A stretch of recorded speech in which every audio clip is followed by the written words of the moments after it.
Դիանա Գրիգորյանի «Վերջին զանգը» սերիալում իրադարձությունները զարգանում են գերլարված և շոկային շրջադարձերով, յուրաքանչյուրը նախորդից ավելի հուզիչ։ Դիանա Գրիգորյանի հեղինակած սյուժեն կարծես մի հյուսվածք է, որտեղ ամեն հերոսի քայլն ու խոսքը կարող են շրջել ամբողջ պատմությունը։ Մերին, ով Արամի սիրելին է, հանկարծակի դնում է աննախադեպ ծանր ընտրության առաջ։ Նա անկեղծորեն ասում է Արամին, որ եթե պարզվի Բագրատը Արամի պապը առնչություն ունի իր հոր սպանության հետ, ապա իրենց հարաբերությունները վերջացած են։ Այդ խոսքերը միաժամանակ ցավեցնում ու շոկի են ենթարկում Արամին, որովհետև նա առաջին անգամ ստիպված է լինում առերեսվել իր ընտանիքի մութ անցյալին ու սկսել կասկածել այն մարդկանց,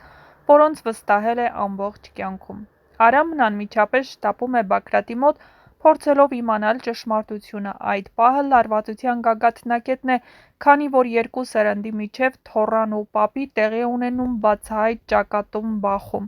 Արամն այլևս չի պատրաստվում ընդունել լռությունը որպես պատասխան, նա պահանջելու է ճշմարտությունը, հասկանալով, որ այն կարող է քանդել իր ամբողջ աշխարհը։ Մյուս կողմից Հենրիի անհետանալը խուճապի մեջ է գցում Աննային։ Նա փորձում է գտնել որդուն, բայց ոչինչ չի ստացվում։ Հուսահատված Աննան օգնության է դիմում Միքայելին, ով իր հերթին ուղևորվում է Հալալի մոտ, կասկածելով, որ հենց նա է ինչ-որ բան գիտի։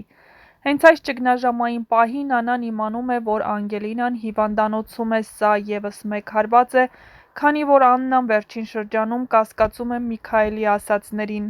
Անգելինայի ծննդյան, անցյալի ու հայրական իրավունքի շուրջ։ Եվ ահա ամենաինտրիգային պահը գալիս է, երբ Միքայելը, լսելով Արամի ազգանունը, բերբերյան քարանում է։ Այս փոքրիկ տեղեկատվությունը, որը կարող է շատերի համար աննշան թվալ, դառնում է սերիալի պատմության իրական սեյսմիկ կետը։ Միքայելը հասկանում է, որ Արամը Սոսի որդին է։ Դա կբերի բացահայտումներին, որոնք վաղ թե ուշ կծածկեն բոլոր կեղծիքները։ Բերբերյան ազգանունը դառնում է բանալի պարզ, սթափեցնող, ցնցող ու անցյալը ներկայի հետ կապող մի նշան։ Այժմ Միքայելը կանգնած է ճշմարտության առջև, նա այլևս չի կարող թաքցնել այն, ինչ տարիներ շարունակ պահել է։ Արդյոք կասի Աննային այն, ինչ գիտի, կբացահայտի Հենրիի ու Անգելինայի իրական կապը, կփորձի փրկել որդուն սեփական ստից, իսկ Արամը կների Բագրատին, եթե հաստատվի նրա մեղավորությունը Մերիի հոր սպանության մեջ։ Սերիալը մոտենում է իր բուռն ու հուզիչ հանգուցալուծմանը, դիտողներին մնում է սրտի թրթիռով սպասել նոր դրվագներին։ Ինչ նոր զարգացումներ են սպասվում հեռուստասերիալում, կիմանաք, եթե միանաք մեր ալիքին ու միասին բացահայտենք ամենաինտրիգային գաղտնիքները, որոնք շրջապատել են հեռուստասերիալը։ Միացեք, բաժանորդագրվեք մեր ալիքին առաջինը տեղեկացված լինելու հնարավորությունը բաց չթողնելու համար, նաև նոր սերիալներում կատարվող փոփոխությունների, շոու-բիզնեսյան անցուդարձի մասին և ոչ միայն։ Ամենահետաքրքիրն առջևում է, այնպես որ միացեք մեզ ու կբացահայտենք ավելին։ Բաժանորդագրվեք, իսկ տեսանյութի մեկնաբանություններ բաժնում անպայման թողեք ձեր կարծիքը, գրեք, թե որ դերասանին ու կերպարին եք ամենաշատը հավանում այս սերիալում և որ դերասանի կամ կերպարի մասին կցանկանայիք ավելին իմանալ։ Ձեզ համար բերել ենք ամենահետաքրքիր կադրից դուրս իրավիճակները, հետաքրքիր բացահայտումները, որոնք արվում են սերիալի շուրջ։ Մնացեք մեզ հետ ու կիմանաք ավելին։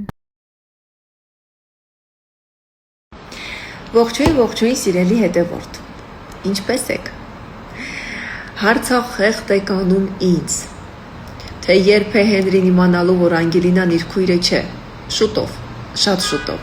Շատ եք ուզում կրկին ականատես լինել իրենց սիրո գեղեցիկ տեսարաններին։ Կլինեք, անպայման, սպասեք, զինվեք համբերությամբ։ Համբերությունը ուժ է տալիս։ Շատ քիչ ժամանակ է մնացել, որ իրենց զույգը կրկին միավորվի և դուք վայելեք այդ սիրո պտուղները։ Շնորհակալ եմ, որ շատ ակտիվ եք, շնորհակալ եմ, որ շատ եք այդ հարցից տալիս ու շնորհակալ եմ, որ ապրում եք այդ սիրով։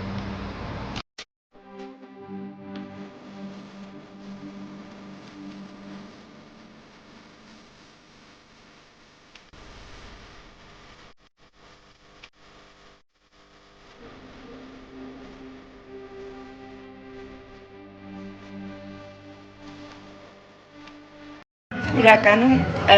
տրիդ է Ադնոցը այս դնում ես։ Ու տեսնում ես ոնց է գրում Արամ Խաչատրյանը, նստում է վերակենում, հետո նստում է սկսում է նվագել, ժողովուրդ շատ հավես է ու նորություն է ոչ մի տեղ չկա սենց բան, ոչ մի թանգարանում, ես սենց չեմ տեսել, մեկ էլ Փարաջանովի թանգարանում մի հատ հավես 3D էֆեկտ կա,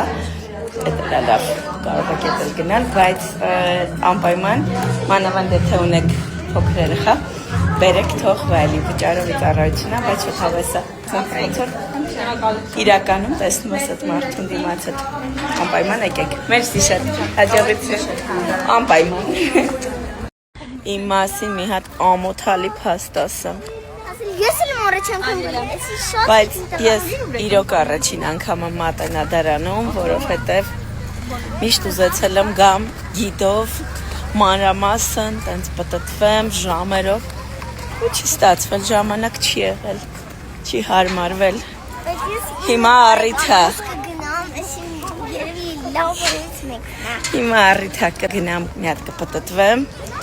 ու հաստատ դրանից կոգեշնչվեմ ու հաստատ ժամանակ կգտնեմ, որ մի օր նորմալ գամ ու վայելեմ մանրամասն։ Հիմա գտնվում ենք Ավետիք Իսահակյանի տուն թանգարանում, փաստորեն վերջին 10 տարին Ավետիք Իսահակյանը ապրել է այստեղ, իսկ ես անգամ չգիտեի, որ այստեղ Ավետիք Իսահակյանի տուն թանգարանը, որովհետև ես գիտեի Գյումրիում է։ Մի հատ նայեք ինչ հավես այգի է այստեղ, սենց հավես